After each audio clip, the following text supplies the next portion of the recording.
This is the Hidden Killers podcast with Tony Brueski. Featuring former FBI Special Agent and Chief of the Counterintelligence Behavioral Analysis Program, Robin Dreeke.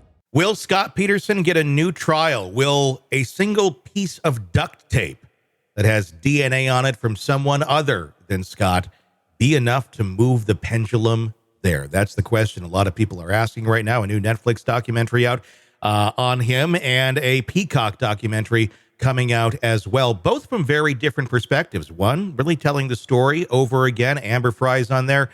So are several Peterson family members, including family members who believe he is innocent. The other documentary, it's very much Scott Peterson, because it's Scott Peterson in his own words, telling the world again after more than 20 years that he is innocent. Joining me to discuss, Robin Dreeke, retired FBI Special Agent, Chief of the Counterintelligence Behavioral Analysis Program. Got to take a sip of water here. Hang on. I'm just smirking because of this case. It's not you. It makes you want to vomit a little bit. You know, I got a chance to watch the Netflix one the other night.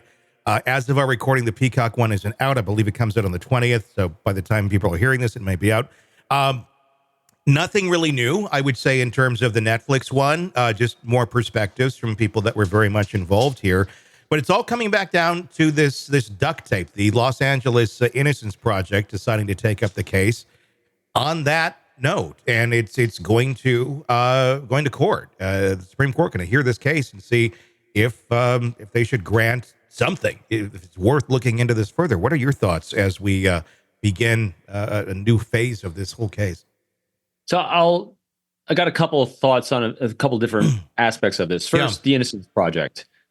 Love the idea. I mean, there's been people that have been jailed wrongly in the past before, for, bad confessions, like we're seeing potentially in Delphi through coercion, or that have been overturned because DNA later on. I mean, I like that there's people that are out there trying to make sure our justice system did justice. And so, hats off to them for doing it.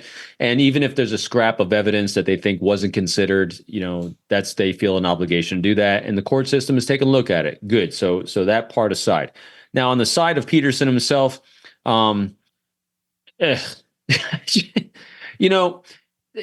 I just look at what people put up as what they say motives or alternative motives. Mm-hmm. And so besides the fact that his wife's body with no arms or no arm and two legs because it's just your torso.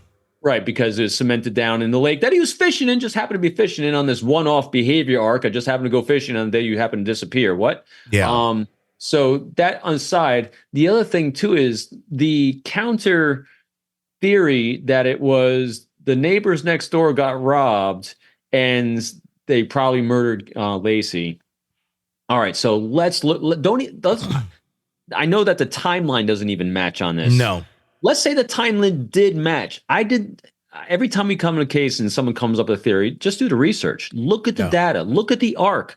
The likelihood that someone broke into a house next door to do a burglary, and then even if they're observed by a neighbor next door, the probability from data of them killing that individual is so very. I couldn't find a case where it ever happened. Yeah.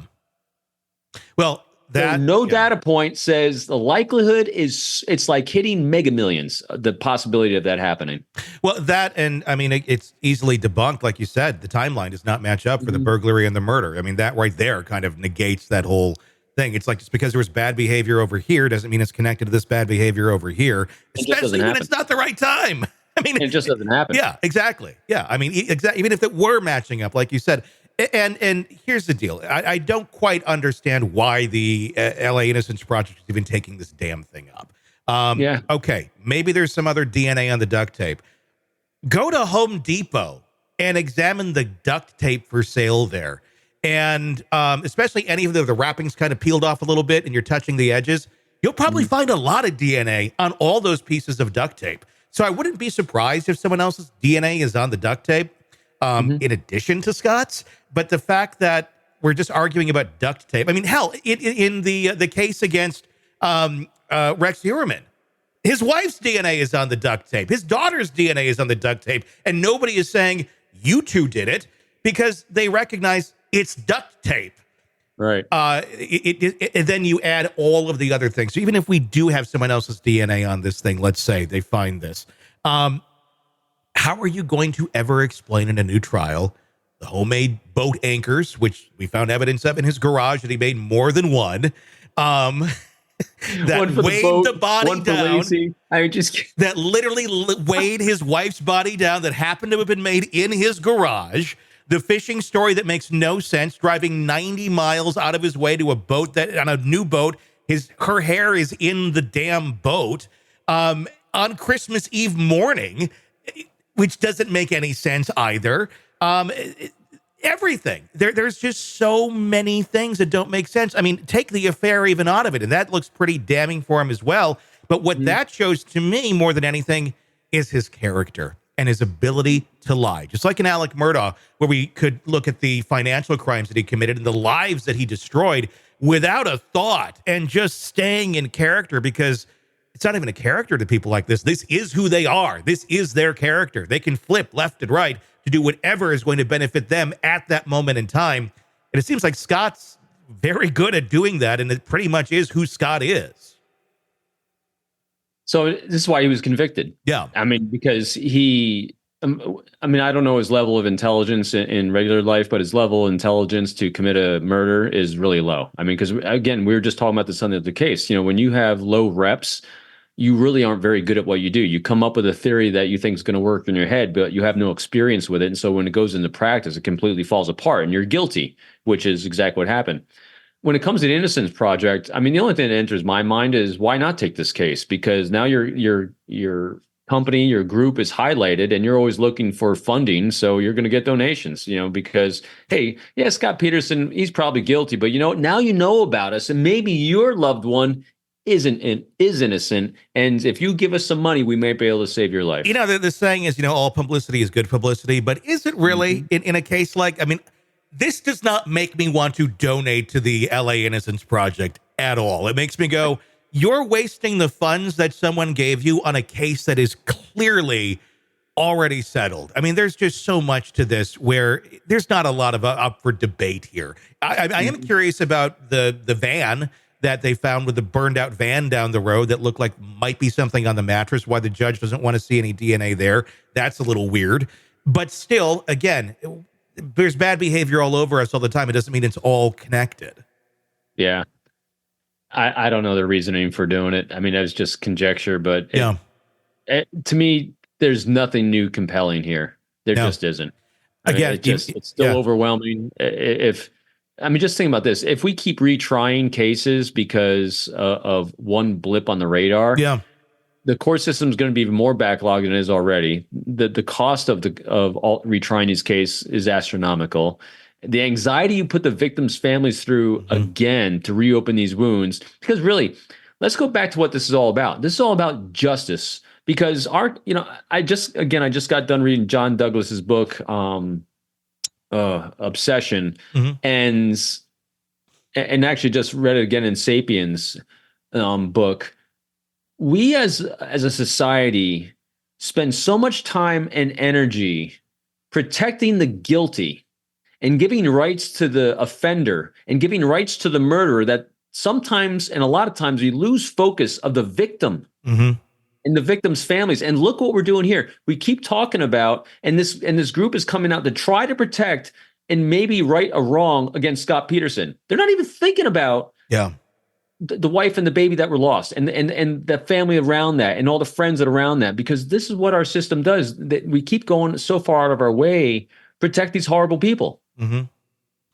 At some point, we just got to say, stop it. He's guilty? Is that a unique American thing that we do this here to a fault? I don't know if it's American or not. I haven't looked globally on this, but it is unique to a legal system, at least our legal system. It definitely is. And that's what John Douglas was saying in his book, because the book covers a lot of sex offenders, serial sex offenders, rapists, serial rapists. And they keep forgetting the victim. They keep coming up with ways to protect the guilt. You're innocent until proven guilty. Yes. Yeah. But they keep going so far out of their way to protect people that made a choice, because this is the other thing too, to be tried and be found incompetent because of insanity, to stand trial. I mean, we couldn't believe even that Lori Day Belvallo was not found insane. To be such because she's nuts. But that bar is so low. So the legal system does recognize that this was free will. People have a free will and a free choice to do these horrendous things. Yet we still protect the people that are making those choices. It's crazy. And that John Douglas book is very good. I actually just started getting into it last week after we talked about dark, it. It's dark. Oh my God. But if you're wanting to get some insight into the mindset of some of these people, it's very fascinating. You have a book that's coming out October 29th, correct? Yes. Yeah. The posters behind you. Unbreakable Alliances. Pre-order it right now on Amazon. Robin Dreeke, Unbreakable Alliances. Get on there and do that. Always fascinating, Robin. Thank you. Thanks, Tony. All right, true crime addicts, let's cut the crap. You're knee-deep in the gory details of your favorite podcast when suddenly a commercial hits like a bad meal. Seriously?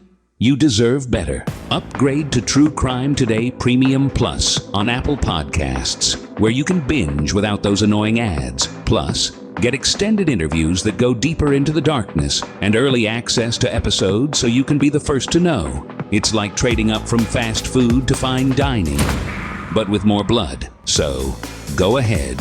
Search for True Crime Today Premium Plus on Apple Podcasts. Subscribe and feast on the good stuff.